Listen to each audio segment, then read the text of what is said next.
এখন গোদাগাড়ী পুরসভা, গোদাগাড়ী উপজেলার বিভিন্ন পর্যায়ে জাতীয়তাবাদী শক্তির নেতা ও কর্মীবৃন্দ, আসসালামু আলাইকুম ওয়া রাহমাতুল্লাহ।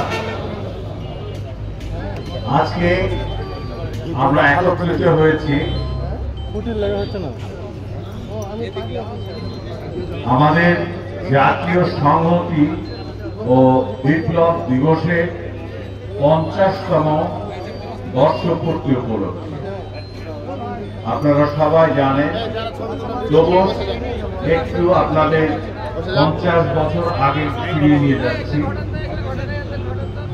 এই দিনে আমাদের প্রতিষ্ঠাতা, জাতীয়তাবাদী দলের প্রতিষ্ঠাতা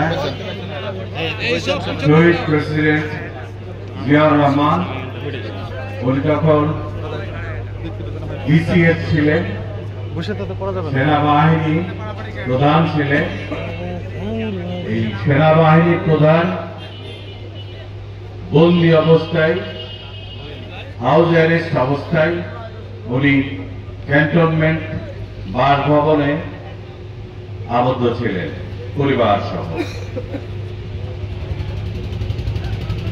তখন সিপাহী জনতা, অর্থাৎ ইউনিফর্মের লোক এবং যারা খেটে খাওয়া মানুষ,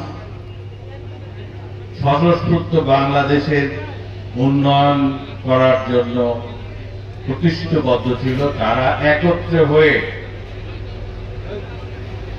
শহীদ প্রেসিডেন্ট, তখনও প্রেসিডেন্ট হন নাই, তখন উনি সেনাবাহিনী প্রধান হিসেবে ছিলেন মেজর জেনারেল জিয়াউর রহমান।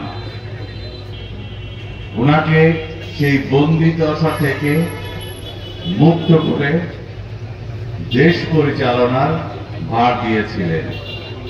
একাধারে তিনি সেনাবাহিনী প্রধান ছিলেন এবং সেই সাথে দেশের পরিচালক ছিলেন। এই তখন থেকে আজকে এই 50 বছর প্রতিদিন এক একজন এক এক নামে ডাকে। আমরা জাতীয়তাবাদী শক্তি বিএনপি এটাকে বিপ্লব ও সংহতি দিবস হিসাবে আখ্যায়িত করেছি। অনেকের এটা অপব্যাখ্যা দিয়েছে, বাস্তব যেটা সেটা আপনাদের তুলে ধরলাম যে ওনাকে হাউস অ্যারেস্ট করা হয়েছিল, সেখান থেকে আজকের দিনে সিপাহী জনতা মিলে ওনাকে বন্দিদশা থেকে মুক্ত করেছিল। সেটারই স্মরণ করার জন্য আমরা এখানে সব একসাথে হয়েছি। শুধু আমরা না, এটা 64টা জেলায় এবং আমাদের বাংলাদেশে প্রত্যেকটা উপজেলায় এটা প্রতিপালিত হচ্ছে।